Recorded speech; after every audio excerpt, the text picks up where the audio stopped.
Rash driving కేసులో నిందితుడిగా మాజీ ఎమ్మెల్యే షకీల్ కొడుకు పరారీలో సోహెల్, విధులు నిర్లక్ష్యం వహించిన ఎస్ఐపై సస్పెన్షన్ వేటు. ప్రజాపాలనను సమర్థవంతంగా నిర్వహిస్తామన్న మంత్రులు, 28 నుంచి దరఖాస్తులకు ఆహ్వానం, ప్రతి వార్డుకు 4 కౌంటర్లు.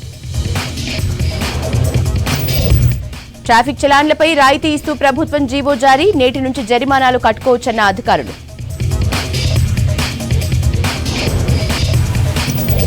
పాతబస్తీ కిడ్నాప్ కేసును 4 గంటల్లో ఛేదించిన పోలీసులు, తన కొడుక్కి పిల్లలు లేకపోవడంతో చిన్నారిని ఎత్తుకెళ్లిన మహిళ.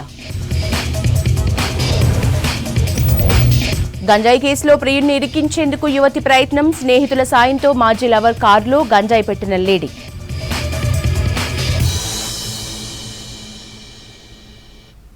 హైదరాబాద్ డీటెయిల్స్ చూద్దాం. ప్రజాభవన్ ర్యాష్ డ్రైవింగ్ కేసులో బోధన్ మాజీ ఎమ్మెల్యే షకీల్ కొడుకు సోహెల్ ను ప్రధాన నిందితుడిగా చేర్చారు పోలీసులు. 17 సెక్షన్ల కింద కేసులు నమోదు చేశారు. ర్యాష్ డ్రైవింగ్ చేసి బ్యారికేడ్లను ఢీకొట్టింది సోహెల్ గా తేల్చారు. కేసు నుంచి తప్పించుకునేందుకు పోలీసులకు లొంగిపోవాల్సిందిగా డ్రైవర్ అబ్దుల్ ఆసిఫ్ ని సోహెల్ ఆదేశించినట్లుగా అతని రిమాండ్ రిపోర్టులో తెలిపారు పోలీసులు. మాజీ ఎమ్మెల్యే కొడుకు ఆదేశాలతోనే పీఎస్లో ఆసిఫ్ లొంగిపోయినట్లు నిర్ధారించారు. ఇక అర్ధరాత్రి ప్రజాభవన్ బ్యారికేడ్లను ఢీకొట్టిన సమయంలో కారులో సోహెల్తో పాటు 4 ఉన్నట్లు గుర్తించారు పోలీసులు. వారిలో 2 అమ్మాయిలు, 2 అబ్బాయిలు ఉన్నారు.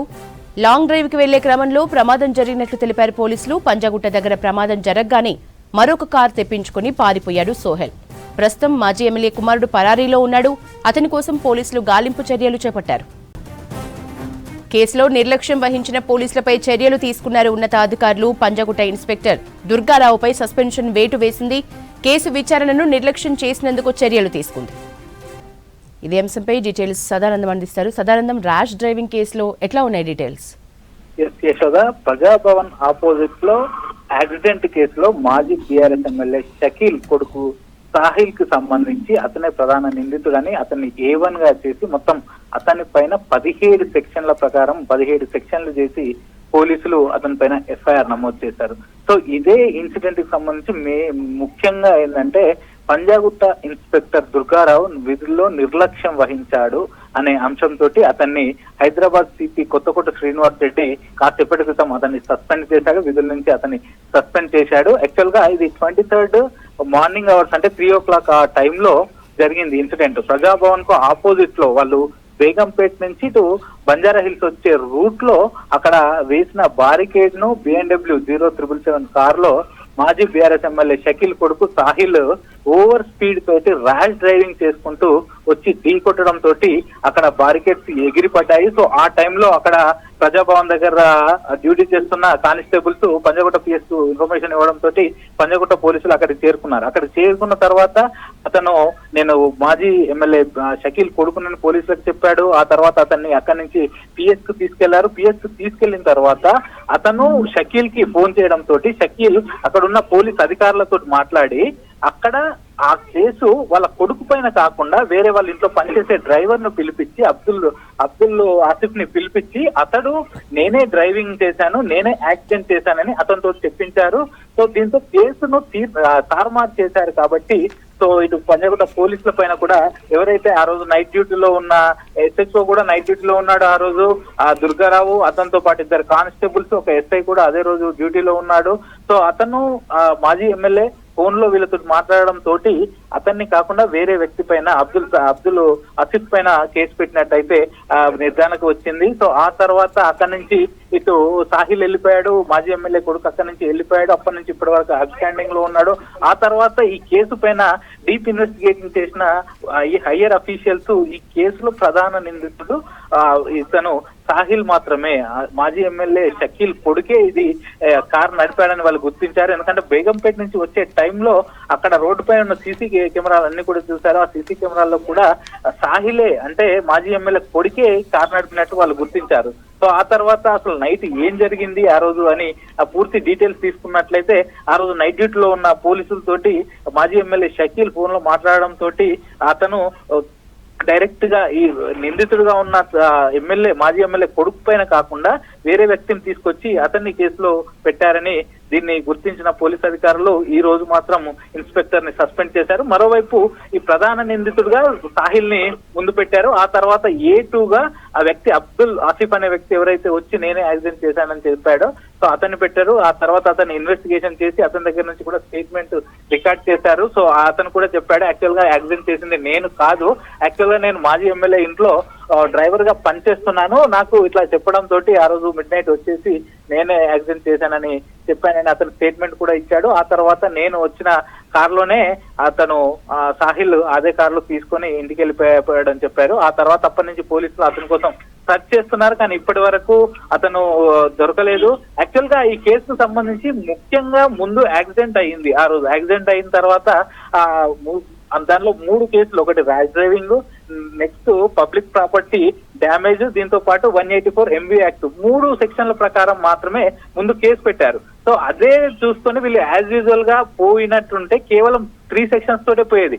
కాకపోతే ఇప్పుడు ఈ కేసును తారుమారు చేసినందుకు, ర్యాష్ డ్రైవింగ్, MV యాక్ట్, అలాగే పబ్లిక్ ప్రాపర్టీ డ్యామేజ్ చేసినందుకు, ఇట్లా మొత్తం ఇటు సాక్ష్యాలను ట్యాంపరింగ్ చేసినందుకు ఇట్లా మొత్తం 17 సెక్షన్ల కింద ప్రస్తుతం మాజీ ఎమ్మెల్యే కొడుకు సాహిల్ పైన పంజగుట్ట పోలీస్ స్టేషన్ లో అయితే కంప్లైంట్, అది ఇటు FIR నమోదైంది. మొత్తం 17 సెక్షన్లు అతని పైన ఇంపోజ్ చేశారు. ఇక మరోవైపు అతను హైదరాబాద్ లో లేడు. యాక్చువల్ గా వాళ్ళకి సంబంధించిన ఫ్యామిలీ మెంబర్స్ అంతా కూడా గత కొన్ని రోజులుగా దుబాయ్ లో ఉంటున్నారు కాబట్టి అతను దుబాయ్ కానీ వెళ్ళాడా అనే ఇన్ఫర్మేషన్ కూడా పోలీసులు లాగుతున్నారు. ఎందుకంటే ఎక్కడ కూడా అతను దొరకట్లేదు కాబట్టి ఒకవేళ అతను దుబాయ్ కి వెళ్ళినట్లయితే అతని పైన అటు LOC కూడా జారీ చేసి అతని కోసం సర్చ్ చేస్తామని పోలీసులు చెప్తున్నారు. మరోవైపు ఇదే ఇష్యూకి సంబంధించి మాజీ ఎమ్మెల్యే కూడా మేము నోటీసులు ఇస్తాం, ఎందుకంటే అతను కూడా పోలీసు వాళ్ళతోటి ఫోన్ మాట్లాడి ఆయన చెప్పడం తోటే వీళ్ళంతా కూడా ఈ మొత్తం ఒకరిపైన పెట్టాల్సిన కేసు మరొకరిపైన పెట్టారు కాబట్టి అతనికి కూడా నోటీసులు ఇచ్చి అతనిపై దగ్గర నుంచి కూడా ఎక్స్ప్లెనేషన్ తీసుకుంటామని ఇటు పోలీసులు చెప్తున్నారు. ఇక ఇదే ఇష్యూ ఇది పెద్దదవడం, ఎందుకంటే ఇన్సిడెంట్ జరిగిన దగ్గర నుంచి నెక్స్ట్ డే వరకు దీనిపైన FIR చేయలేదు. ఇది ఇష్యూ ఒకసారి బయటకు వచ్చిన తర్వాత అప్పుడు FIR చేశారు. FIR చేసిన తర్వాత కూడా మళ్ళీ తిరిగి బయట పడకుండా దాన్ని కప్పుకుంటూ వచ్చారు. ఆ తర్వాత వన్స్ ఇటు వెస్ట్ జోన్ DCP ఆ ఫీల్డ్ లో దిగి అసలు దీనిపైన పూర్తి డీటెయిల్స్ తీసుకున్న తర్వాత కొత్తకోట శ్రీనివాస్ రెడ్డి CP ఆదేశాలతో వెస్ట్ జోన్ DCP దీనిపైన ఇన్వెస్టిగేషన్ చేసిన తర్వాత దీనిలో ఆ రోజు నైట్ డ్యూటీ చేసిన పోలీస్ ఆఫీసర్స్ ఇన్వాల్వ్ అయినట్టుంది. వాళ్ళంతా కూడా నిందితులకు, ఈ డ్యూటీలో ఉన్న పోలీస్ ఆఫీసర్స్ నిందితులకు సహకరించారని కూడా వాళ్ళు గుర్తించారు. సో దీంతో ఈ కేసును పంజాగుట్ట పోలీసులకు కాకుండా దీనికి IOగా ఇన్వెస్టిగేషన్ ఆఫీసర్ గా SR నగర్ కు సంబంధించిన ACPని కూడా దీనికి అపాయింట్ చేశారు. సో అతను ఇచ్చిన ఇన్ఫర్మేషన్ ప్రకారమే, అతను ఇన్వెస్టిగేషన్ చేసిన తర్వాత వచ్చిన ఇన్ఫర్మేషన్ ప్రకారమే కొత్తకోట శ్రీనివాస్ రెడ్డి CP పంజాగుట్ట ఇన్స్పెక్టర్ ను ప్రస్తుతానికైతే సస్పెండ్ చేశాడు. సో విధుల్లో ఎవరైనా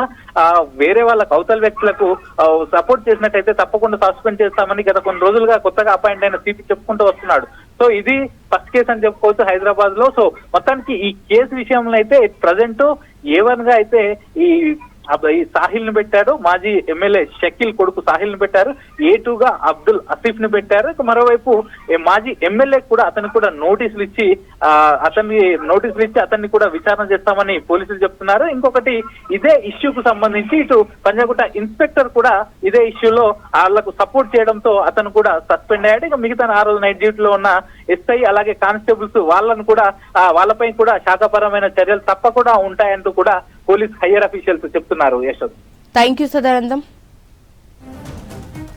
పారిశ్రామిక అభివృద్ధిపై సెక్రటేరియట్ అధికారులతో రివ్యూ చేశారు సీఎం రేవంత్. అటు సీఎంతో ఫాక్స్కాన్ ప్రతినిధి బృందం సమావేశమైంది. పారిశ్రామిక అభివృద్ధికి కట్టుబడి ఉన్నామన్నారు సీఎం. పారిశ్రామికవేత్తలకు పూర్తి సహకారం అందిస్తామని చెప్పారు. ఇండస్ట్రీస్ కి అనుమతులు సులభంగా ఇస్తామన్నారు సీఎం రేవంత్.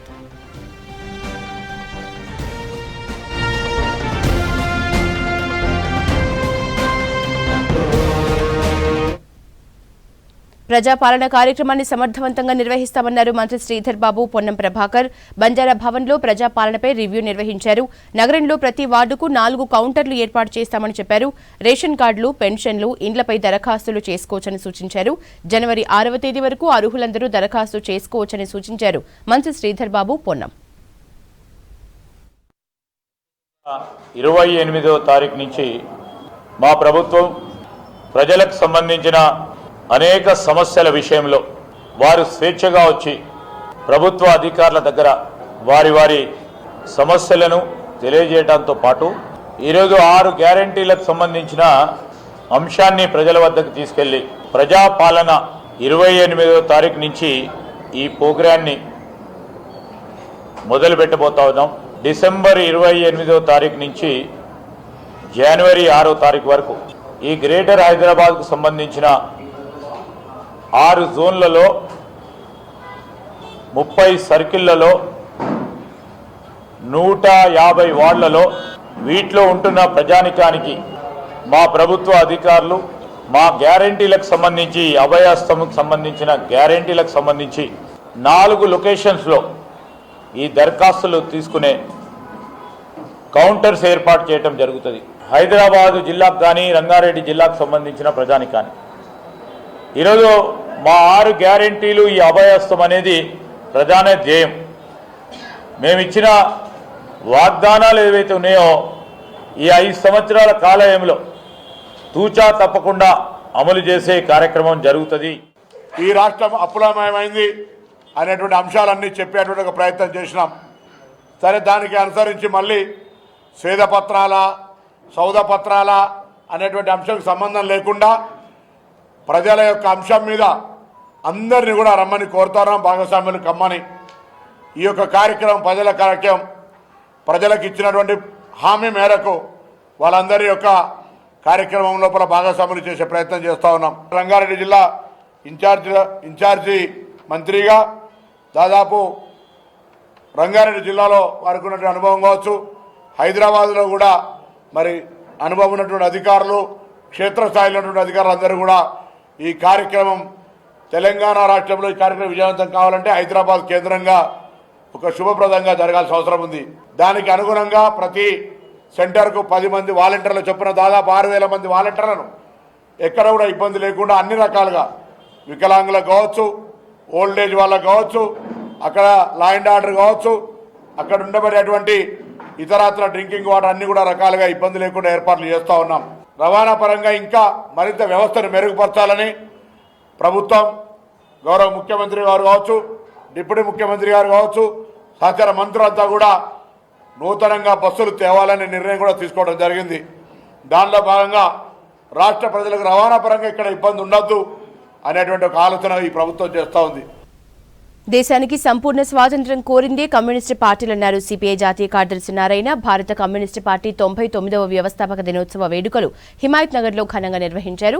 దున్నేవాడిదే భూమి అని అనేక పోరాటాలు చేశామని గుర్తు చేశారు. ఒడిదుడుకుల్ని ఎదుర్కొంటూ 99 ఏండ్ల నుంచి నిలబడుతున్నామన్నారు ఎమ్మెల్యే కూనంనేని సాంబశివరావు. బలం ఉన్నవాడిదే రాజ్యం కాదు, శ్రమ ఉన్నవాడిదే రాజ్యం అని కమ్యూనిస్టు పార్టీ చెప్పిందన్నారు. సెక్రటేరియట్లు కానీ లేకపోతే ఎగ్జిక్యూటివ్ కానీ జాతీయ పార్టీ సహాయం సలహాలు తీసుకుని ఈ సంవత్సరం పాటు మన కమ్యూనిజాన్ని, కమ్యూనిస్టు ఐడియాలజీని, కమ్యూనిస్టు నిర్మాణాన్ని పేద ప్రజల్ని కూడగట్టడానికి, సమాయత్తం చేయడానికి, ఉద్యమాలు నిర్మించడానికి ఏ పద్ధతుల్లో ఎలా తీసుకోవాలని చెప్పి ఒక సంవత్సర కాలం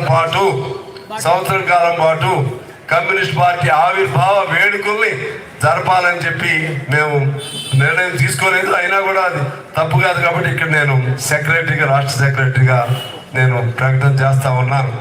10,00,000 ఎకరాల భూమిని పంపిణీ చేయడం జరిగింది, గ్రామాలు విముక్తి చేయడం జరిగింది.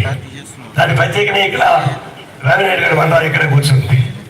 1270 కన్నా ఎక్కువ ఓట్లు సంబంధించిన రామినారాయణ రెడ్డి భారతదేశంలో కమ్యూనిస్ట్ పార్టీ పెంచాడు. దాని వారసాలు ఉండమంటే ఆ వారసాలు కమ్యూనిస్ట్ పార్టీలో ఉంది తప్ప బీజేపీ. ఈ దేశాన్ని సమైక్యం ఉంచాలని కోరుకోవడం అంటే అర్థం. స్వాతంత్ర పోరాటంలో పాల్గొన్నాం, త్యాగాలు చేసినాం, ఈ భారతదేశం సమైక్యం ఉండాలని కోరుకున్నాం, లౌకిక వ్యవస్థగా ఉండాలని కోరుకున్నాం, అన్ని రకాల మతాలు కలిపి ఒకరిగా ఉండాలని కోరుకున్నాం. అంతేగాని ఒకే మతాధికారులను కోరుకోలేదు. మోడీ కానీ అమిత్ షా కానీ ఇలాంటి వాళ్ళు దేశాన్ని పరిపాలిస్తూ ఉన్నారు. అమిత్ షా 12 మంది సభ్యత ఉద్యోగం కాలే. ఆయన హత్యలో ఎదుర్కొంటే ఆయన నిర్దోషి కావాలంటే జస్టిస్ లోయాతో సహా 12 మందిని చంపిస్తే తప్ప అమిత్ షా నిర్దోషి కాలే. చట్టాలను మార్చేస్తూ ఉన్నాడు. లౌకిక వ్యవస్థ ఉండడానికి వీలు లేదు కానీ రాజ్యాంగంలో మార్చేస్తున్నారు. అసలు భారతదేశం పేరే ఉండకూడదని అంటున్నాడు, ఇండియా పేరే ఉండకూడదు అంటున్నాడు. ఎందుకంటే ఇండియా కోట పేరుపడింది కాబట్టి. వీళ్ళు వచ్చిన తర్వాత ఒక్క కొత్త పరిశ్రమ లేకపోగా భారతదేశంలో ఉన్న పబ్లిక్ సెక్టర్స్ మొత్తం అమ్మేస్తున్నారు. ఎక్కడ అణిచివేత ఉంటే, ఎక్కడ వివక్ష ఉంటే కమ్యూనిస్టులు తమ గొంతు వినిపించాలి, ప్రతిఘటించాలి. ఆ పద్ధతిలో మనం ఈ పోరాటాలను ఈ సందర్భంగా కొనసాగిద్దామని మన 99వ వార్షికోత్సవ సందర్భంగా మరోసారి ప్రతిన తీసుకొని అరుణ పతాకంతో ముందుకు నడుద్దామని మీకందరికీ మనవి చేస్తూ నాకు ఈ అవకాశం ఇచ్చినందుకు ధన్యవాదాలు. నమస్కారం. ఈ నెల 28న రాష్ట్రానికి రానున్నారు కేంద్ర హోంమంత్రి అమిత్ షా. రంగారెడ్డి జిల్లా కొంగరకలాన్ శ్లోక కన్వెన్షన్లో బీజేపీ ముఖ్య నాయకులతో సమావేశం కానున్నారు. పార్లమెంట్ ఎన్నికలపై నేతలకు దిశానిర్దేశం చేయనున్నారు. దీంతో మీటింగ్కి సంబంధించి ఏర్పాట్లు చేస్తున్నారు బీజేపీ నాయకులు. అత్యధిక పార్లమెంటు సీట్లు గెలుపే లక్ష్యంగా ముందుకు వెళ్తామన్నారు బీజేపీ స్టేట్ ఉపాధ్యక్షుడు కాసం వెంకటేశ్వర్లు. 28వ తారీఖు రోజు అమిత్ షా గారు తెలంగాణకు రాబోతా ఉన్నారు. తెలంగాణ రాష్ట్రంలో ఉన్నటువంటి ముఖ్య నాయకులందరూ కూడా మండల అధ్యక్షుల నుంచి ఆ పైన ఉన్నటువంటి ముఖ్య నాయకులందరి యొక్క సమావేశం ఉంటుంది. దీంట్లో ముఖ్యంగా రాబోయే కాలంలో జనవరి 22 అయోధ్య రాముని యొక్క ప్రతిష్టాపన కార్యక్రమం, అదే రకంగా వికసిత భారత్ చర్చ చేయడం, తర్వాత పోయినటువంటి అసెంబ్లీ ఎన్నికలలో పూర్తిగా ఏ రకంగా జరిగినవి, ఏం రిజల్ట్ వచ్చిందన్నటువంటి విశ్లేషణ చేసుకొని వచ్చేటువంటి పార్లమెంట్ ఎన్నికలకు నిర్దేశనం చేయడం జరుగుతుంది. కేంద్ర హోంశాఖ మంత్రులు అమిత్ షా గారు తెలంగాణ రాష్ట్రానికి రావడం జరుగుతూ ఉన్నది. దాంట్లో భాగంగా రంగారెడ్డి జిల్లాలో ఉన్నటువంటి ఇబ్రాహీంపట్నం నియోజకవర్గంలో ఉన్నటువంటి శ్లోక కన్వెన్షన్ లో రాష్ట్ర వ్యాప్త సమావేశం ఏర్పాటు చేయడం జరిగింది. ఈ రాష్ట్రంలో నరేంద్ర మోడీ అధికారంలోకి తేవడానికి ఈ రాష్ట్రంలో అత్యధిక పార్లమెంట్లు గెలవాలనేటటువంటి యోజనతోటి మొన్న జరిగినటువంటి అసెంబ్లీ ఎన్నికల్లో ఏ విధమైనటువంటి లోటుపాట్లు జరిగినాయి, ఏ విధంగా మనకు ప్రజలు మన మద్దతు ఉన్నది, రాబోయే పార్లమెంట్ ఎన్నికలకు ఆ మద్దతును రెట్టింపు చేస్తూ తప్పకుండా డబుల్ డిజిట్ ఈ రాష్ట్రంలో దాదాపు 12-14 సీట్లు గెలవాలనే లక్ష్యంతో టార్గెట్ తోటి భారతీయ జనతా పార్టీ పనిచేయాలని చెప్పి దిశానిర్దేశం చేయడానికి అమిత్ షా గారు వస్తూ ఉన్నారు. ఆయనతో పాటు జాతీయ నాయకులు తరుణ్ చుగ్ గారు, సునీల్ బన్సల్ గారు, అదేవిధంగా అరవింద్ మీనన్ గారు వస్తూ ఉన్నారు. ఇవన్నీ కూడా కేంద్ర మంత్రివర్యులు రాష్ట్ర అధ్యక్షులు కిషన్ రెడ్డి గారి అధ్యక్షతన ఈ కార్యక్రమాలు జరుగుతూ ఉన్నాయి. గత ప్రభుత్వం వైన్ షాప్స్ పై జారీ చేసిన జీవో 86ను సవాల్ చేస్తూ హైకోర్టులో పిటిషన్ దాఖలు చేశారు భోక్యా దేవానాయక్.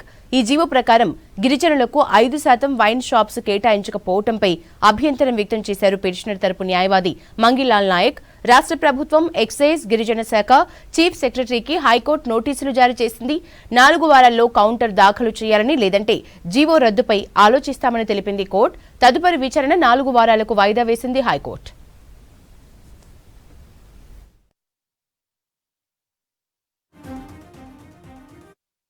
వాహనదారులకు గుడ్ న్యూస్ చెప్పింది రాష్ట్ర ప్రభుత్వం. పెండింగ్ చలాన్లపై రాయితీ ప్రకటిస్తూ జీవో విడుదల చేసింది. ఈ రోజు నుంచే డిస్కౌంట్తో కూడిన చలాన్లు కట్టుకోవచ్చని సూచించింది. మీ సేవ లేదా ఆన్లైన్లో రాయితీ చలాన్లు కట్టుకోవచ్చని తెలిపింది. ఇప్పటికే ఏ వాహనాలపై ఎంత రాయితీ ప్రకటించారో ప్రభుత్వం లిస్టు విడుదల చేసింది. 2 వీలర్స్, 3 వీలర్స్పై 80%, టీఎస్ఆర్టీసీ బస్సులపై 90% డిస్కౌంట్ ఇచ్చారు. లారీ, కార్లపై 60% రాయితీ ప్రకటించింది తెలంగాణ ప్రభుత్వం. గతంలో రాయితీ చలాన్లపై మంచి స్పందన రావడంతో ఈసారి కూడా అమలు చేస్తున్నారు అధికారులు.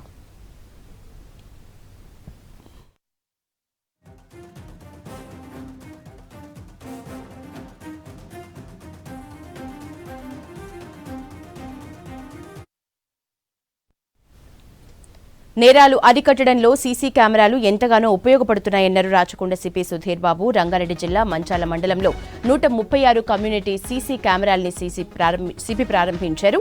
మంచి వాళ్ల కోసమే ఫ్రెండ్లీ పోలీసింగ్ అన్నారు సిపి సుధీర్ బాబు. డ్రగ్స్ రహిత తెలంగాణగా తీర్చిదిద్దుతామని చెప్పారు. రోడ్డు ప్రమాదాలు నియంత్రించడంలో తగిన చర్యలు తీసుకుంటామని చెప్పారు. మేమందరం ఇంటరాక్షన్ ఉండడం మూలంగా ఇటువంటి ప్రమాదాలు ప్రజలకు, అంటే చిన్నపిల్లలకు కానీ, పెద్దవాళ్ళకు కానీ, యువకులకు కానీ ఇటువంటి ఇబ్బందికరమైన వాతావరణం వాళ్ళు నెట్టివేయకుండా ఒక సేఫ్ నెట్ క్రియేట్ అయ్యి పోలీసుతో కమ్యూనికేషన్ ఉండడం మూలంగా ఇవి జరగకుండా ఉంటాయి. కాబట్టి మనము పోలీస్ డిపార్ట్మెంట్, ప్రభుత్వం పూర్తిగా మన రాష్ట్రాన్ని డ్రగ్ ఫ్రీ స్టేట్గా చేయాలనే ఉద్దేశంతో ఉన్నారు. కాబట్టి దాన్ని ఇంప్లిమెంట్ చేయడంలో మీరందరూ ఇలా ఉత్సాహపరితంగా పార్టిసిపేట్ చేయడం అందరూ సంతోషం కల్పిస్తుంది. అంతేకాకుండా చాలామంది ఫ్రెండ్లీ పోలీస్ అనే కాన్సెప్ట్ని తప్పుగా అర్థం చేసుకుంటున్నారు. నేరస్తులకు మేము ఎప్పుడు కూడా ఫ్రెండ్లీ కాదు. నేరస్తులను చేసిన నేరాలను ఎవరు ఉంటారో వాళ్ళని అదేవిధంగా కఠినంగా చర్యలు తీసుకోవడం జరుగుతుంది. సామాన్య ప్రజలు ఎవరైతే పోలీస్ స్టేషన్కి వచ్చి వాళ్ళు జరిగినటువంటి నష్టం కానీ వాళ్ళ పైన జరిగినటువంటి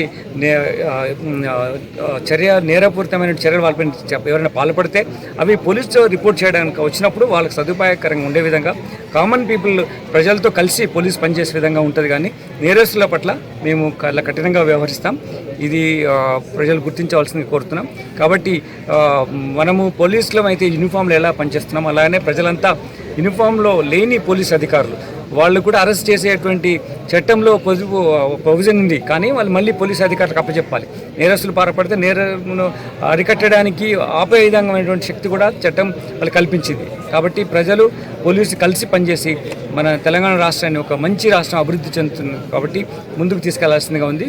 యువకులకు ఎంప్లాయ్మెంట్ జనరేషన్ కానీ వాళ్ళకైనా కోచింగ్స్ కానీ ఇవ్వడం కానీ వాళ్ళను సరైనటువంటి విధంగా వాళ్ళకు జాబ్ ఆపర్చునిటీ క్రియేట్ అయ్యేటప్పుడు వాళ్ళు చదువుకునేది వాళ్ళకు ఎటువంటి ఫెసిలిటీస్ క్రియేట్ చేయాలని కూడా మేము ఆలోచిస్తాం. గ్రామాల్లో మమేకమై మా పోలీస్ అధికారులు పనిచేసి ఇక్కడ ఉన్నటువంటి రిమోట్ ఏరియాస్లో కొన్ని ఫెసిలిటీస్ అందబడడం కష్టమవుతుంది కాబట్టి వీటిని మేము అందే ప్రయత్నం తప్పకుండా చేస్తాం. ప్రజలు ఇంత ఉత్సాహంగా పార్టిసిపేట్ చేసి ఇంత ఉత్సాహంగా ముందుకొచ్చి 136 సీసీ కెమెరాస్ హై రెజల్యూషన్ మంచి కన్ఫిగరేషన్తో పెట్టిన సీసీ కెమెరాస్ పెట్టారు కాబట్టి వాళ్ళకి మేము ఈ నెల 28 నుంచి ప్రభుత్వం నిర్వహించబోయే ప్రజాపాలన కార్యక్రమంపై పరిగి ఎమ్మెల్యే రామ్మోహన్ రెడ్డి అధికారులతో రివ్యూ మీటింగ్ నిర్వహించారు. రివ్యూలో డిపిఓ తరుణ్, వివిధ మండలాలకు చెందిన ఎంఆర్ఓలు, ఎంపీడీఓలు, గ్రామాల ప్రజాప్రతినిధులు పాల్గొన్నారు. ప్రజాపాలనలో పథకాల కోసం లబ్ధిదారుల ఎంపిక సక్రమంగా జరగాలని అధికారుల్ని ఆదేశించారు ఎమ్మెల్యే రామ్మోహన్ రెడ్డి. ప్రజాప్రతినిధులు మీరు అప్లికేషన్స్ మీరు ముందే లబ్ధిదారుల దగ్గర తీసుకెళ్ళాలి. ఎందుకంటే గ్రామంలో మీకు ముందే ఏ రోజైతే ప్రోగ్రామ్ ఉంటుందో అదే రోజు అప్లికేషన్స్ ఇస్తే తొక్కిసలాట ఏర్పడుతుంది. కాబట్టి అట్లా కాకుండా ముందే అప్లికేషన్స్ ప్రజాప్రతినిధులు అక్కడ ఉన్నటువంటి స్థానిక అధికారులు అందరూ కలిసి అప్లికేషన్స్ ని డిస్ట్రిబ్యూట్ చేసి అక్కడ ఉన్నటువంటి స్థానిక కుటుంబ సభ్యులు కార్యకర్తలు మీరు ఫామ్స్ అన్ని కూడా ఫిలప్ చేపియాలి ముందే. దానికి సంబంధించిన enclosures Aadhaar card, ration card enclose చేపియాలి, కంపల్సరీ ఎంక్లోజ్ చేపియాలి. ఎందుకంటే గవర్నమెంట్ స్క్రూటినీ చేయాలంటే ఖచ్చితంగా ఈ రెండు కావాలి. కొంతమందికి డౌట్ ఏంటంటే వాళ్ళకి రేషన్ కార్డు లేదని, రేషన్ కార్డు లేని వాళ్ళు అందులో స్పష్టంగా రాయాలి మాకు రేషన్ కార్డు లేదు అని రాయాలి. ప్రతి 4 నెలలకు ఒకసారి జరుగుతుంది. చాలా మంది పొరపాటు పడవచ్చు, ఇదేదో వన్ టైం జరిగిపోతుందేమో, ఇది అయిపోయిన తర్వాత మనకి ఇక అవకాశం దొరకదేమో అన్న అపోహ ఉంటుంది. అలాంటి అపోహ లేదు. ప్రతి 4 నెలలకు ఒకసారి ప్రతి గ్రామ పంచాయతీలో ప్రతి వార్డులో కూడా ఇలాంటి కార్యక్రమాన్ని పెడతామన్న విషయాన్ని కూడా మీకు అందరు కూడా తెలియజేస్తున్నాం.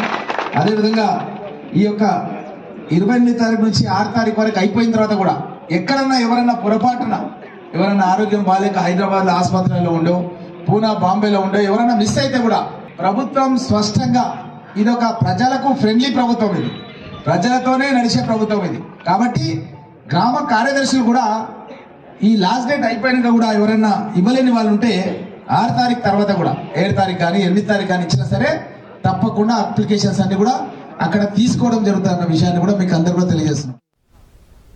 ఇబ్రహీంపట్నం మాజీ ఎమ్మెల్యే మంచిరెడ్డి కిషన్ రెడ్డిపై ఎస్సీ ఎస్టీ అట్రాసిటీ కేసు నమోదైంది. బెదిరింపులకు పాల్పడ్డారని మున్సిపల్ చైర్పర్సన్ శ్రవంతి మంచిరెడ్డిపై పోలీసులకు ఫిర్యాదు చేశారు. మంచిరెడ్డి కిషన్ రెడ్డి, ఆయన కొడుకు ప్రశాంత్ రెడ్డి, రంగారెడ్డి జిల్లా retired collector Amoy Kumar, Ibrahimpatnam municipal retired commissioner MD యూసఫ్లపై పోలీసులు కేసు నమోదు చేశారు.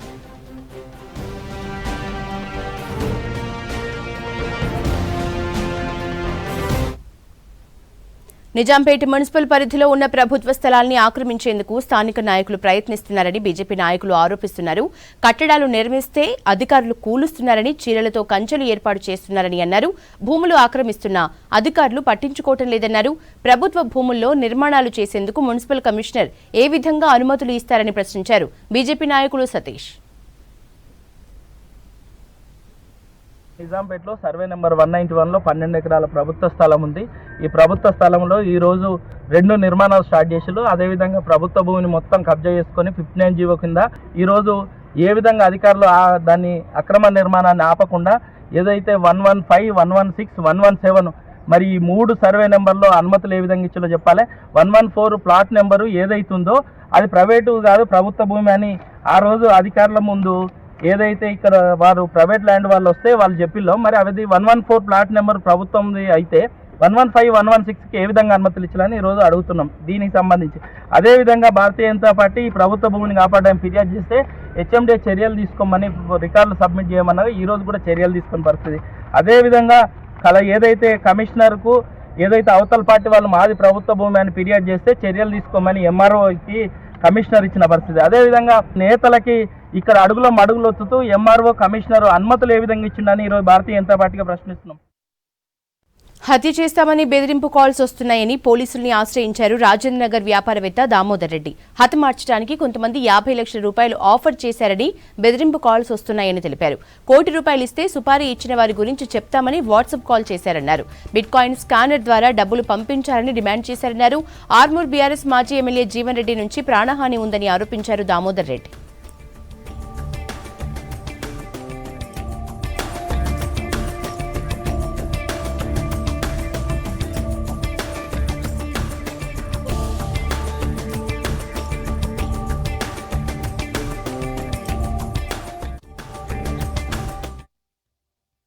జీవన్ రెడ్డి అయినా ఆర్మూర్ ఎమ్మెల్యే బీఆర్ఎస్ పార్టీలో మాజీ ఇప్పుడు మాజీ 2016లో మాకు అతనికి ఈ విధంగా వేరే వెంకటరెడ్డి అని మాకు పరిచయం చేస్తే మేము కూడా అనుకున్న విధంతో ఏమన్నా రాజకీయంగా కానీ లేకపోతే ఏదన్నా మాకు ఉపయోగం ఉంటదేమో కానీ మాకు అన్యాయం ఎందుకు చేస్తాడు. ఆయన ఎక్కడికిండో నిజామాబాద్కి వచ్చి ఆయన ఇల్లు ఇస్తాను ఇల్లు చేసిండు. అది 3,000 గజాలు అన్నాడు, 2,500 గజాలు మాత్రమే ఉంది. అది అందులో మోసం చేసిండు. 12 కోట్ల ల్యాండ్ మా దగ్గర రిజిస్ట్రేషన్ చేసుకుంటూ 25 లక్షలకు ఎక్కడం లెక్క ఇది 15 కోట్లు ఇల్లు అని 15 కోట్లకు రిజిస్ట్రేషన్ చేసుకుంటూ మేము అనుకున్నాము. సరే ఎట్లయితే ఏమో మళ్ళీ ఇద్దరం కలిసి బిజినెస్ చేస్తున్నాం కదా, మన డబ్బులు మనకి ఇస్తారు లేండి అని మనం అనుకున్నాం. అతను వస్తూ మొత్తం పాస్బుక్ తయారు చేసుకొని ప్లాట్లని బెదిరియడము, ప్లాట్లలో లోపల రానియకపోవడము, వాళ్ళు ఏమని ఉంటే దామోదర్ రెడ్డితో మాట్లాడకపోండి అని బెదిరించుకోము, ఎవడు అనుసరి చంపేస్తాం అనుకోము. ఒక అనిల్ రెడ్డి అంటే గుండాగాలం పెట్టుకొని వాడు తిరుగుతామాట. ప్రతి ఒక్క హిందువు ఎప్పుడెప్పుడా అని ఎదురుచూస్తున్న అయోధ్య రామమందిరం ప్రాణ ప్రతిష్ఠ కోసం ముమ్మరంగా ఏర్పాట్లు జరుగుతున్నాయి. ఆలయానికి వాడే తలుపుల్ని హైదరాబాద్కు చెందిన ఓ సంస్థ తయారు చేస్తోంది. ప్రతిష్టాత్మకంగా తీసుకుని తయారు చేస్తున్న తలుపుల ప్రత్యేకతపై మరింత సమాచారం మౌనిక అందిస్తుంది. అయోధ్యలోని రామమందిరంలో ఉపయోగించిన తలుపులు ఏవైతే ఉన్నాయో వారికి సంబంధించిన వర్క్ అంతా కూడా శరవేగంగా జరుగుతుంది. ఆ తలుపులను హైదరాబాద్ న్యూ బోయిన్పల్లికి చెందిన అనురాధ టింబర్ ఇంటర్నేషనల్ డిపో సంస్థ తయారు చేసింది. ప్రజెంట్ మనము ఇక్కడే ఉన్నాం. మనతో పాటు ఈ సంస్థకు సంబంధించిన శరత్ బాబు ఓనర్ ఉన్న వారితో మాట్లాడదాం. సార్, ఎప్పుడెప్పుడా వెయిట్ చేస్తున్న రామ మందిరం ఆలయం కొద్ది రోజుల్లోనే ప్రారంభం కాబోతుంది. సో ఆ అదృష్టం అవకాశం మీకు దక్కింది ఆలయానికి సంబంధించిన తలుపుల తయారీలో. సో మీకు ఏ విధంగా అనిపిస్తుంది? ఎప్పుడు మీకు ఈ టెండర్ వచ్చింది? ఏ విధంగా మిమ్మల్ని మీరు అప్రోచ్ అయ్యారు?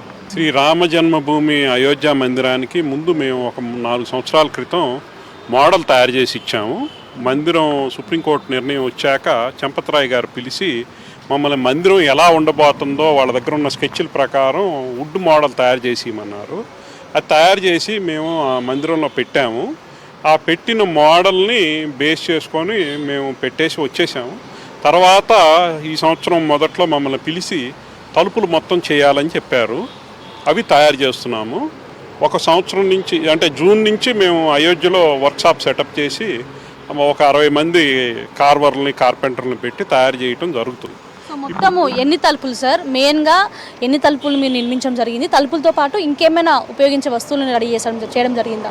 ప్రస్తుతానికి గ్రౌండ్ ఫ్లోర్కి సంబంధించి అంటే ఓపెనింగ్కి కావాల్సిన అన్ని తలుపులు పూర్తి చేశామండి. అవి 18 తలుపులకి మొత్తం బంగారు తాపడం జరుగుతుంది. మిగిలిన ఇంకొక 100 తలుపుల దాకా 118 తలుపుల దాకా పూర్తి చేశాము. దర్వాజాలు కానీ తలుపులు కానీ చుట్టుపక్కల బిల్డింగ్లన్నిటికీ కూడా తయారు చేస్తున్నాం. 18 తలుపులు ప్రస్తుతానికి మొత్తం బంగారంతో ఉంటాయి. మిగతావి మామూలుగా వుడ్తో ఉంటున్నాయి. దీనికి ఎలాంటి స్టైల్ ఆఫ్ ఆర్ట్ని మీరు డిజైన్ చేయడం జరిగింది? దాదాపు ఎక్కడెక్కడి నుంచి వచ్చి కళాకారులు కూడా దీన్ని డిజైన్ చేశారు సార్? నగారా స్టైల్లో తయారు చేయడం జరుగుతుంది. ఈ డ్రాయింగ్లు మొత్తం కూడా సోంపుర ఆర్కిటెక్ట్స్ ఆశీష్ సోంపుర, చంద్రశేఖర్ సోంపుర వాళ్ళు ఎన్నో సంవత్సరాల క్రితమే ఇది డిజైన్ చేసి పెట్టారు. వాళ్ళ డిజైన్ ప్రకారం చాలా ఫైన్ కార్వింగ్తో మేము పూర్తి చేసాం. మరి అంత పెద్ద ఆలయానికి సంబంధించిన తలుపులు అంటే మినిమం దాని లెంత్ కావచ్చు, ఇదంతా ఎలా ఉంది? ఎన్ని అడుగులు, ఎంత లెంత్గా కూడా దీన్ని డిజైన్ చేయడం జరిగింది? 8 అడుగులు ఎత్తండి, 12 అడుగులు వెడల్పు గర్భగుడి తలుపు. మిగిలిన తలుపులన్నీ కూడా 8 అడుగులు ఎత్తు రకరకాల వెడల్పులు ఉన్నాయి. సో ఈ రామ మందిరం కాకుండా మిగతా ఏ ఆలయాలకు మీరు డిజైన్ చేయడం జరిగింది? యాదాద్రి గుడికి చేశాము, ఇక్కడ ముచ్చింతల్లో ఉన్న రామానుజాచార్య విగ్రహం దగ్గర చేశాము, చాలా చేశామండి మేము. మొన్న ఒక వారం క్రితం భారత రాష్ట్రపతికి ఇండియాలో కల్లా అతిపెద్ద ఫ్లాగ్ పోస్ట్ వుడెన్ జెండా, అది కూడా తెలంగాణలో Telangana government historic flag post తయారు చేసి అది కూడా ఇన్స్టాల్ చేయడం జరిగింది. రాష్ట్రపతి గారు ఇనాగ్రేట్ చేసి మా పనితనాన్ని బాగా మెచ్చుకున్నారు. వుడ్ ఎక్కడి నుంచి తీసుకురావడం జరిగింది? ముఖ్యంగా ఈ వుడ్కి స్పెషాలిటీ ఏముంది? ఎన్ని సంవత్సరాల వరకు దీని లైఫ్ స్పాన్ ఉంటుంది? ఈ టెంపుల్ సంబంధించి తలుపులుది ఇప్పుడు అయోధ్యలో వాడిన వుడ్ మొత్తం బలార్షా టీక్ అండి. ఈ బలార్షా టీక్లో కూడా రెగ్యులర్ క్వాలిటీ వాడలేదు, మేము చాలా ఫైన్ క్వాలిటీ వాడాము. ఒక 100 పీసుల్లో 20 పీసులు మాత్రమే సెలెక్ట్ చేసి ఈ గుడికి వాడాము. ఇప్పటి వరకు అయితే కేవలం ఒక ఫ్లోర్ మాత్రమే పనులు పూర్తయ్యని చెప్తున్నారు. మిగతా పైన ఫ్లోర్స్ సంబంధించిన వరకు కూడా మీకే అప్పచెప్పారా, లేకపోతే దానికి వేరే వాళ్ళు ఉన్నారా? దాని పని కూడా జరుగుతుందండి, అవి కూడా చాలా వరకు పూర్తి చేసాం. తలుపులు జరుగుతూ ఉంది పని కంటిన్యూగా. మీరు డైరెక్ట్గా వెళ్ళి చూసుంటారు వర్క్షాప్లో భాగంగా. సో ఎలా అనిపించింది టెంపుల్ నిర్మాణం అంతా కూడా మీకు ఏ విధంగా అనిపించింది? ప్రతి 15 రోజులకు ఒకసారి వెళ్తున్నానండి, చాలా బాగా జరుగుతుంది పని. మేమే కాదు, ఇండియాలో ఉన్న బెస్ట్ వర్కర్స్ అందరూ ఆ గుడిలో పనిచేస్తున్నారు. మీ వెనుక ఉన్న విగ్రహం కూడా చాలా స్పెషల్గా అనిపిస్తుంది. ఈ విగ్రహం సంబంధించిన విశేషాలు ఏంటి సార్? ఇది రాములు వారు లంకను జయించినాక తిరిగి వెళ్ళేటప్పుడు రాములు వారి పరివారం మొత్తం ఆయనతో ఉన్నది 3D ఫామ్లో ఒక పెద్ద లాగ్లో బర్మా టీక్ మధ్యలో చెక్కుతున్నాము. సో దీనికి కూడా ఆర్డర్ వచ్చిందా, లేకపోతే మీ యొక్క ఇష్టంతో దీన్ని రెడీ చేసి పెట్టారా?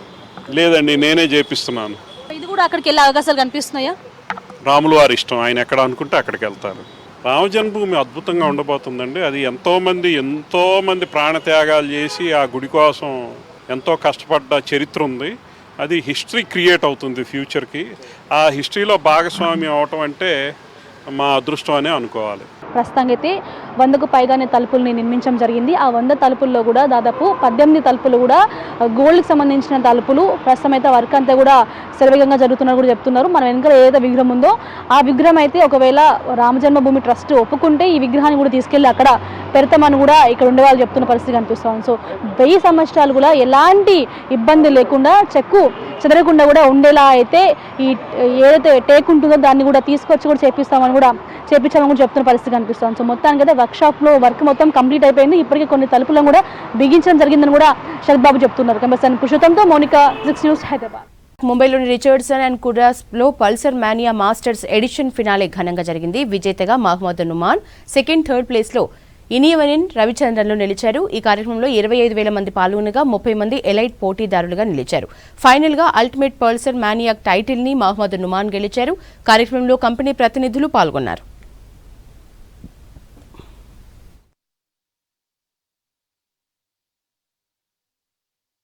మేడ్చల్ జిల్లా Peerzadiguda global Indian international school annual day grand గా జరిగింది. కల్చరల్ ప్రోగ్రామ్స్ తో విద్యార్థులు ఆకట్టుకున్నారు.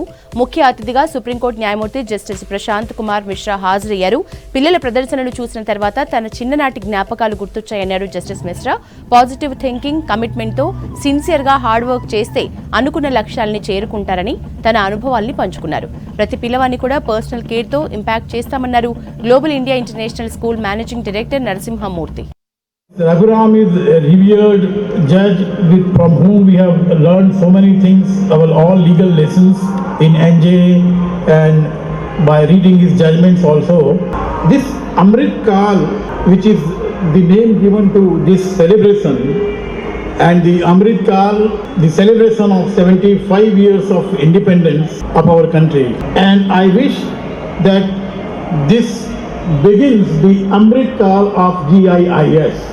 For all times to come in future. The Amrit Kal is collection of nectars, and I say that each student, each child of this school is a nectar, and this school is a collector of Amrit Kalas. In overall development and holistic development in children, parents participated in large numbers and appreciated our efforts, and the children's performances in various programs were enthralling and very highly encouraging and motivating. I am proud to share that in Times School Survey 2023, GIS Uppal campus has been awarded 4 awards. This is the first time any school has got 4 awards in a year. By a single school by a single branch. ఈ school యొక్క ప్రత్యేకత ఏంటంటే no child left in the school. ప్రతి పిల్లాడిని కూడా personal care తోటి education impart చేయబడుతుంది. అలాగే sports facilities and cocurricular activities మీద స్పెషల్ ఫోకస్ పిల్లల పట్ల చూపెట్టబడుతుంది. Make this function a grand success. This 14 ex boyfriend ని అరెస్ట్ చేయించడానికి ఓ యువతి మాస్టర్ ప్లాన్ చేసింది.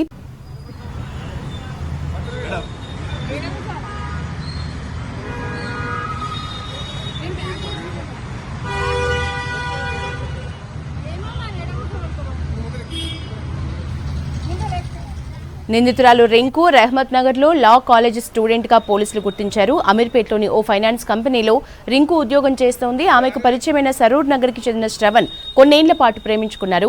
కొన్ని రోజులుగా రింకును శ్రవణ్ దూరం పెట్టడంతో పగ పెంచుకుంది. ఏదైనా కేసులో ఇరిగించాలని ప్లాన్ చేసి దొరికిపోయింది.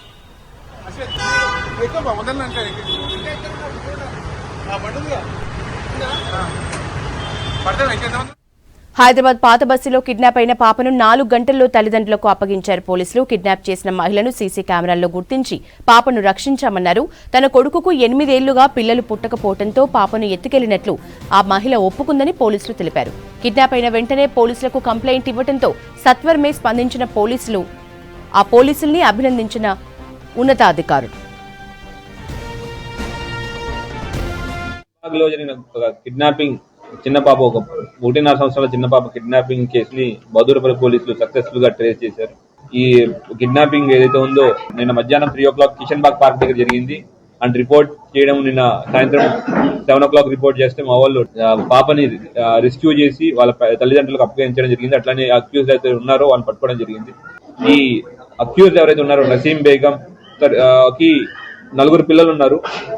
అయితే దాంట్లో పెద్ద ఇద్దరు కూతుర్లు, ఇద్దరు అబ్బాయిలు. దాంట్లో పెద్ద కూతురైన అయేషా బేగం అలియాస్ వసీం బేగం కి ఎటువంటి పిల్లలు లేరు. ఫ్యామిలీతో పాటు కిషన్ బాగ్ పార్క్ కి వచ్చారు ఆడుకోవడానికి. అయితే టికెట్ కొనే సమయంలో వాళ్ళ నాన్నమ్మ వెళ్ళి టికెట్ కొంటున్నప్పుడు ఈ పాప తప్పిపోయిన వెంటనే ఈ నసీం బేగం అమ్మాయి ఐడెంటిఫై చేసుకుని తన కూతురికి పిల్లలు లేరనే దాంతో ఈ అమ్మాయిని కిడ్నాప్ చేసుకుని తీసుకెళ్లి వాళ్ళ కూతురికి ఇవ్వడానికి ట్రై చేసింది. మా కంప్లైంట్ వచ్చిన వెంటనే ఉన్న మొత్తం ఫలక్నామా డివిజన్ ఫోర్స్ లో ఉన్న క్రైమ్ టీమ్స్ అందరినీ ఇక్కడ యూజ్ చేయడం జరిగింది. అట్లానే ఆల్ ఇన్స్పెక్టర్స్, ఎస్ఐస్ అందరినీ ఇక్కడ యూజ్ చేయడం జరిగింది. ఎందుకంటే ఒక 1.5 సంవత్సరం పాప అనేది చాలా సెన్సిటివ్ ఇష్యూ. అయితే ఈ మొత్తం ఒక 100 సీసీ కెమెరాస్ దాకా కంటిన్యూస్ గా చెక్ చేసుకుంటూ మానిటర్ చేసుకుంటూ వెళ్తుంటే వాళ్ళని తాడ్వన్ క్రాస్ రోడ్ దగ్గర.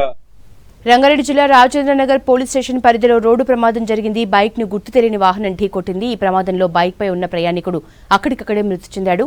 PVNR express highway pillar number 245 దగ్గర ఈ ప్రమాదం జరిగింది. ప్రమాదంపై కేసు నమోదు చేసి దర్యాప్తు చేస్తున్నారు పోలీసులు.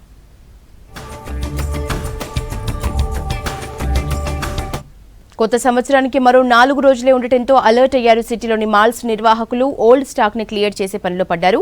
స్పెషల్ ఆఫర్లు ఇస్తూ సేల్స్ ని పెంచుకుంటున్నారు. దీంతో షాపింగ్ మాల్స్ కస్టమర్స్ తో రద్దీగా మారాయి. దీనిపై మరిన్ని డీటెయిల్స్ కావ్య అందిస్తారు. న్యూ ఇయర్ అనగానే ఫస్ట్ గుర్తుకొచ్చేది ఏంది? Year end parties, cake cuttings, రిసార్ట్లో గ్యాదరింగ్స్, ఇవన్నీ కూడా గుర్తుకొస్తుంటాయి. కానీ వీటితో పాటు వ్యాపారులు కూడా వాళ్ళ ట్రెండ్ కాస్త సెట్ చేసుకున్నారు. ప్రతి ఏడాది కాదు, ప్రతి రోజుకి ఇప్పుడుండే ఫ్యాషన్ ప్రపంచంలో ప్రతి ఫ్యాషన్ మారుతూనే ఉంటుంది. ఈవెన్ ఫ్యాబ్రిక్ డిజైన్ దగ్గర నుంచి డ్రెస్ మోడల్స్ వరకు కూడా, ఈవెన్ శారీస్లో కూడా మనకి కొత్త కలెక్షన్స్ ఎప్పటికప్పుడు వస్తూనే ఉంటాయి. అందుకనే హైదరాబాద్ సిటీలో ఉండే మాల్స్ దగ్గర, షాప్స్ దగ్గర, షాపింగ్ మాల్స్ దగ్గర, ఈవెన్ మనకి స్ట్రీట్ షాపింగ్స్ దగ్గర ఉండే షాప్స్ దగ్గర కూడా అన్ని క్లియరెన్స్ సేల్సే, మంచి బంపర్ ఆఫర్స్ పెట్టేసారు వ్యాపారులు. ఇక ప్రత్యేకంగా మనకి మాల్స్ దగ్గరకు వచ్చేసరికి అన్ని brands, so number of brands choose చేసుకునే అవకాశం ఉంటుంది. సో అందుకనే ఒకరితో ఒకరు పోటీపడి పెట్టినట్టుగానే వస్తుంది ప్రజెంట్ నేనుండే మాల్ దగ్గర. సో ఇప్పుడు మనం చూస్తున్నాం కదా, కంటిన్యూ ఇదంతా కూడా ఈ ఫ్లోర్ అంతా కూడా డ్రెస్సింగ్కి సంబంధించి, అండ్ దాంట్లో కూడా fashion and tradition, trend, saris, ఇట్లా number of varieties and different styles of dresses అమ్మే షాప్స్ ఇవన్నీ కూడా. ఇంకొన్ని చోట్ల ఫ్యాబ్రిక్స్కి సంబంధించి కూడా. సో ఇవన్నీ చూస్తే ఒక దగ్గరనేమో సేల్ 50% ఆఫ్ ఉంటే, ఇంకొక దగ్గర ఫ్లాట్ 60% ఆఫ్, ఇంకొక దగ్గర బై 1 get 2 ఆఫర్. ఇట్లా నంబర్ ఆఫ్ ఆఫర్స్ అయితే మనకి మాల్స్ దగ్గర కనిపిస్తున్నాయి. అండ్ ప్రత్యేకంగా ఇదంతా కూడా ఇయర్ ఎండ్ సేల్స్. కొంతమంది ఉండే స్టాక్ని క్లియర్ చేసుకోవడానికి పెడుతుంటే ఇంకొంతమంది బిజినెస్ ట్రిక్స్ ఉపయోగించుకుంటూ పెడుతున్నారు. సో ఇప్పుడు మనం ఉండే ఒక మాల్లో ఉండే ఒక షాప్ దగ్గర చూస్తుంటే మ్యాక్సిమం అన్ని డ్రెస్సెస్ పైన మనం చూస్తున్నాం కదా 50% ఆఫ్ అనే రేట్ ట్యాక్స్ మనకు కనిపిస్తున్నాయి. రేట్ ట్యాక్స్తో పాటు డిస్కౌంట్ ట్యాక్స్ కనిపిస్తున్నాయి అనే చెప్పొచ్చు. సో ఇది ఒక్కటే స్టాల్ కాదు, ఇంకొక స్టాల్ దగ్గర చూసినా సేమ్ టు సేమ్ సీన్ అనేది మనకి కనిపిస్తూ ఉంటుంది అనమాట. సో ప్రత్యేకంగా హైదరాబాద్ సిటీలో స్ట్రీట్ షాపింగ్ చేసేవాళ్ళు స్ట్రీట్ షాపింగ్ చేస్తుంటారు, షాపింగ్ మాల్స్ షాపింగ్ చేసేవాళ్ళు షాపింగ్ మాల్స్లో షాప్ చేస్తుంటారు. ఇంకా ఇట్లాంటి ఏరియాస్ అంటే మాల్స్ దగ్గరకు వచ్చేసరికి ఏంటంటే మనకి జ్యువెలరీ తీసుకునే వాళ్ళు జ్యువెలరీ అండ్ షాపింగ్ చేసే వాళ్ళకు కిడ్స్కి ఎంటర్టైన్మెంట్ ఉండేటట్టు ఇక్కడ గేమింగ్ జోన్ ఉంటాయి కాబట్టి కాసేపు కిడ్స్ కూడా ఎంజాయ్ చేసేవాళ్ళు కిడ్స్ ఎంజాయ్ చేస్తుంటారు.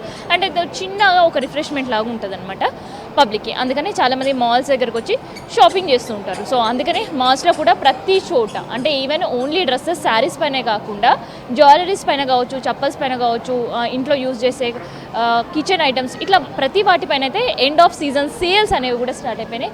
సో ఒక్కసారి మనం పబ్లిక్తో మాట్లాడదాం కలెక్షన్స్ సంబంధించి అండ్ సేల్స్ సంబంధించి. హాయ్ అండి. హాయ్. సో ఎట్లా అనిపిస్తుంది మాల్లో అన్ని ఆఫర్ ట్యాక్స్ చూస్తుంటే? గుడ్, చాలా బాగున్నాయి. లైక్ క్రిస్మస్ ఆఫర్స్ కూడా ఉన్నాయి కదా, it's good. Like we are getting like affordable ఆఫర్స్లో ఉన్నాయి అన్నీ. అండ్ యా గుడ్ టైం అనుకోవచ్చా షాప్ చేయడానికి? అంటే కిడ్స్ వేర్ పైన కావచ్చు, ఫుడ్ పైన కావచ్చు, ప్రతి ఐటమ్స్ పైన ఫుడ్ వేర్ పైన జ్యువెల్స్ పైన ఉండడం offers. Yeah that's right. Like we are getting like all at one place everything like what you said, like jewelleries కానీ, క్లోత్స్ కానీ, కిడ్స్ కానీ, like and also like there are many offers like Christmas and New Year offers are there and kids are enjoying it actually. Yeah. So offers beneficial ena? Yeah, very much. We've seen like 40 to 50% offers are there. Yeah. Collections etla untayi offers lo తీసుకున్నా? Yeah, new collections are there. Especially today I've seen like many new collections are there. Yeah. మీకేమనిపిస్తుందండి ఎక్కువ ఏది shop చేయడం ఇష్టం, dresses or saris? Dresses. So ఎట్లా అనిపిస్తుంది ఆఫర్లో collections బాగానే ఉంటాయా? Colours and collections, designs, models ఇప్పుడైతే బాగున్నది సీజన్ కాబట్టి. న్యూ ఇయర్, క్రిస్మస్, సంక్రాంతి కూడా ట్రెండ్ ఉన్నది, బాగున్నది. సో ఇది ఒక రైట్ టైం అనుకోవచ్చా షాప్ చేయడానికి? Yes, it was right. Morning టైంలో రష్ కాస్త తగ్గినా కానీ ఈవినింగ్స్ మనం చూస్తుంటే ఈ మాల్ మాత్రమే కాదు మాల్ బయట కూడా షాపింగ్ కోసం వచ్చే వాళ్ళతో కిక్కిరిసిపోతున్నాయి ట్రాఫిక్కి, రోడ్స్ అన్నీ కూడా. సో ఇక్కడ దాదాపు 200 అబోవ్ స్టాల్స్ అయితే ఉంటాయి.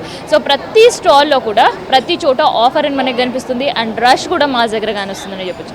సో ఇది వీకెండ్ అండ్ దాంతోపాటు వీక్ హాలిడేస్తో పాటు ఇయర్ ఎండ్ సేల్ సంబంధించి అండ్ 50% సేల్ సంబంధించిన ఇన్ఫర్మేషన్. కెమెరా పర్సన్ సాయితో కావ్య, V6 న్యూస్, హైదరాబాద్.